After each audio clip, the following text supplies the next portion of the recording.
rhythm that's been around forever. Mm-hmm. But what if I told you a character we thought we knew right at the heart of that sound just exploded back onto the scene? Redefined herself, really, and sparked this global thing. Yeah. Today, we are doing a deep dive into Wednesday, the Netflix series. Total sensation. Absolutely. And it's not just a show. It feels like more, like a cultural moment. So we're going to unpack how it got made, why it hit so hard, and, what makes it so special. Right. And our mission today is really to get beyond just watching it and enjoying it. We want to dig into the details, the mechanics that made it such a huge breakout success. Okay. And our sources, mostly these really detailed Wikipedia entries, they're surprisingly rich. They show you the creative thinking, the character nuances, and this unexpected cultural ripple effect it had. Yeah. You'll see how every little choice, casting, even choreography, it all built towards this phenomenon. I am the Addams legacy reimagined. Wednesday at Nevermore. Okay, let's unpack this. The core, obviously, is Wednesday Addams herself. Her personality cold, no emotion showing, super defiant. It's all there from the start. Mm-hmm. And she ends up at Nevermore Academy, this private school for monstrous outcasts. Mm. Not by choice, either. It's after that. Mm. Let's call it unconventional incident. Yeah. The one with the piranhas and her brother Pugsley's bullies. I mean, that piranha scene really sets a tone, doesn't it? It absolutely does. It's critical. And what's fascinating is how right away the show brings in her psychic abilities, inherited from her mother, Morticia. Right, the visions. Exactly. But they're not just a cool power. They become the key. The key to solving this local murder mystery. Ah, okay. And that mystery, that's the engine for most of the first season. It grounds all the supernatural stuff in this sort of classic detective story. It gives her investigations a real purpose. It's not just random powers. That makes sense. And Nevermore Academy itself. Yeah. It feels like a whole separate character, This Gothic place, so different from the normie town of Jericho, Vermont. What role does that setting play? Especially with all the different students, shapeshifters, werewolves, sirens, gorgons. Vampires, other psychics. Right. Right. It's like this boarding school for the wonderfully weird. How does that help the character interactions? Nevermore is pivotal. It's like a mini version of the show's main idea. Embracing who you are, especially if you're unconventional. Right. So you put Wednesday, who's already an outcast, even among outcasts, into this place. It forces her into these unexpected situations socially. Mm-hmm. It creates the perfect stage for all these interesting character meetups because everyone else is also different. It challenges her isolation, makes her have to deal with peers, even if she doesn't want to. The ensemble, key players and surprising twists. And connecting that to the bigger picture, the show really gets its energy from the whole ensemble cast and Wednesday's relationships, how they change. Yeah, definitely. Take Enid Sinclair, Wednesday's roommate. Super colorful werewolf. Polar opposites. Exactly. Their contrast is where so much of the humor and actually the heart comes from. Enid keeps trying to be friends, even though Wednesday's just not interested at first. Right. And it all leads up to Enid's big transformation in the finale, where she finally goes full werewolf and takes down Tyler as the Hyde. That relationship is kind of the emotional core. You see Wednesday start to thaw out a little bit. Slowly. Very slowly. Very slowly. Then you've got Principal Larissa Weems. Shapeshifter used to be Morticia's roommate back in the day. Oh. Well. She's always trying to manage Wednesday, manage the school's problems. She even disguises herself as Rowan at one point, which was a neat twist. Yeah, I remember that. But sadly, she ends up having that fatal run-in with Marilyn Thornhill. Right. And Thornhill. Yeah, and Tyler Galpin. Seems like the romantic interest, right? Barista, Sheriff's son. The nice guy. The seemingly nice guy. Turns out he's the Hyde monster. Manipulated, yes, but still the monster. And the real villain, Marilyn Thornhill, the botany teacher, the dorm mom. She's actually Laurel Gates, sister of Garrett Gates. And her whole plan, resurrect her ancestor, Joseph Crackstone, to wipe out all the outcasts. The way these secrets unravel keeps you hooked. Totally. But speaking of brilliant moves, casting Christina Ricci as Marilyn Thornhill. I mean, she was Wednesday in the 90s movies. Genius move. How much do you think that casting, that kind of meta layer, boosted the show's buzz right from the start? Oh, massively. It was a masterstroke, really, for two big reasons. First, it's like this immediate nod to the original fans, respects the history, creates an instant connection. Yeah, a wink to the audience. Exactly. And second, it subtly puts Ricci's performance next to Jenna Ortega's. So you appreciate the legacy and the new take. It uses nostalgia, but doesn't just rely on it, which is honestly really hard to pull off. That's a great point. And we can't forget the other Addams family members who show up. Gomez, played by Luis Guzman, and Morticia, Catherine Zeta-Jones. Great acting there, too. Yeah. And Pugsley, Uncle Fester pops in, Fred Armisen. They all just reinforce that supportive, if slightly chaotic, family dynamic behind Wednesday. They ground her weirdness in this loving, if eccentric family unit. And Thing, can't forget Thing. Never. The disembodied hand, her loyal sidekick, and how they did it was cool too. Practical effects mostly.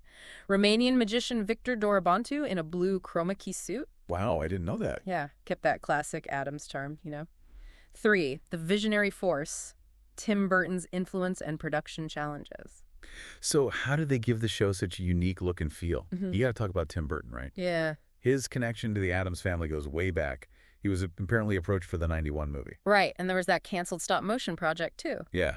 And he said he really connected with Wednesday, that the script spoke to me about how I felt in school. Much do you think that personal connection shaped the show's vibe? Oh, hugely. I mean, Burton's whole style is Gothic and unconventional. He was kind of the perfect match. And that personal connection, it's not just a fun fact. You feel it in the dark humor, the look of everything, the empathy for the outcasts. It gives the show this authenticity maybe another director wouldn't have found. Right. So how did they actually bring this world to life? The production side must have been intense. Yeah, the details are pretty interesting. Season 1 filming, all in Romania, that amazing castle for Nevermore Academy. That's Cantacuzino Castle. Wow.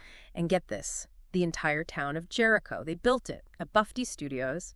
Shows real commitment to making the world feel complete. That's dedication. And now season 2 is filming in Ireland. Yep, they shifted to Ireland for season 2. Big move logistically. Definitely. And speaking of dedication, Jenna Ortega's commitment to the role, it's kind of legendary already. It really is remarkable. She learned cello, canoeing, fencing, archery, even German, just to embody Wednesday. That's intense. But here's what's really insightful, I think. She didn't just do the physical stuff. She actively pushed back on lines she felt weren't right for Wednesday. Oh, interesting. Yeah, she wanted to keep the character consistent. And she deliberately didn't ask Christina Ricci for advice because she wanted her own take.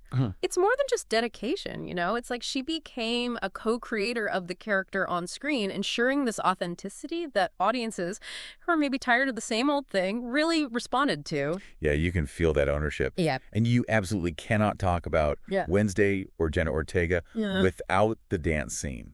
Goo Goo Muck. The dance, yes. She choreographed it herself, inspired by Susie Sue, Bob Fosse, 80s goth clubs.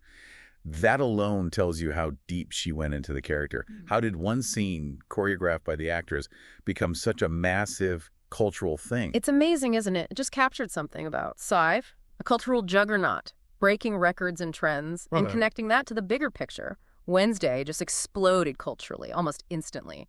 The viewing numbers are, staggering. Yeah, I saw those. It broke the record for most hours viewed in 1 week for an English-language Netflix show, 341 million hours. Beat Stranger Things 4. Overall, second biggest streaming week Nielsen ever recorded. 6 billion minutes watched. And it quickly became the second most watched English-language Netflix series ever. Hit 1 billion viewing hours super fast. Incredible numbers. But beyond just the numbers, what's really interesting is how Netflix managed to take this quite niche Gothic macabre character and turn her into this huge mainstream pop culture icon. Right. But what really pushed it from just a hit show into like a global movement, it has to be that viral TikTok dance. Oh, absolutely. The dance trend, Wednesday's dance, but often set by fans to Lady Gaga's Bloody Mary. Yeah, that version went everywhere. It just blew up online, caused this massive spike in streaming for both Bloody Mary and the Cramps' Goo Goo Muck. That's wild. Yeah. One article even said it might have single-handedly revived Gothic subculture for Gen Z. I mean, that's a statement. It really is. It wasn't just a dance. It showed the power of fans just organically running with something. Totally. And how was it received critically? Generally, really well. Critics loved it for the most part. Especially Jenna Ortega's performance, charismatic, deadpan. Those were common words. And the awards followed. Emmy wins for the main title, music, makeup, costumes, production design.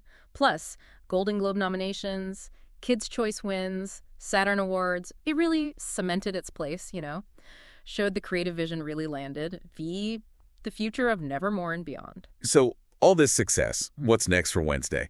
Fans are definitely waiting. Season 2 is coming, right? Yep, highly anticipated. It's actually set to premiere in 2 parts. First part, August 6th, 2025. Second part, September 3rd, 2025. 2 parts. Interesting. And the focus is shifting a bit for Season 2. Yeah, quite significantly, it sounds like. They're leaning more into the horror side of things. More horror, less romance. Exactly. Explicitly ditching romantic love interests for Wednesday and focusing more on evolving her relationships, especially with Enid and her mother, Morticia. Okay, so what do those changes suggest? About her character, the show's tone? It's fascinating, I think. It signals they're committed to taking Wednesday deeper, beyond the usual teen drama stuff. By focusing on horror and her platonic bonds, they can let her explore her identity, her powers, without that romantic distraction. It points towards maybe a darker, more internal journey for her, which fits the Addams vibe perfectly, really. Yeah, that makes sense. Any word on new cast members? Oh, yeah, some exciting ones. Steve Buscemi is joining as the new principal. Oh, wow. Perfect casting. Isn't it? And Billie Piper is joining. Joanna Lumley as Grandmama. Nice. Plus, for anyone who really loves the Addams world, there's already an Uncle Fester spin-off series in early development at Netflix. Clearly. Yeah, it's clear Netflix sees this not just as one hit show, but as, like, the start of a bigger universe outro. Well, this deep dive really shows that Wednesday is way more than just some spooky teen mystery, isn't it? Definitely. It's proof of how you can powerfully reimagine a character, tell a story with stunning visuals, and just somehow capture the moment. From the careful production to those huge viral hits, it just connected with people everywhere. It really did. And that raises a final question, maybe for you listening to consider. In today's world, with so much content out there, what was it about Wednesday? Yeah. With its mix of Gothic style, quirky humor, and this surprisingly deep look at being an outcast, what allowed it to not just do well, but to leave such a huge mark on pop culture? Maybe just think about how the show kind of created this space where being unconventional wasn't just okay, it was something to be celebrated, universally even.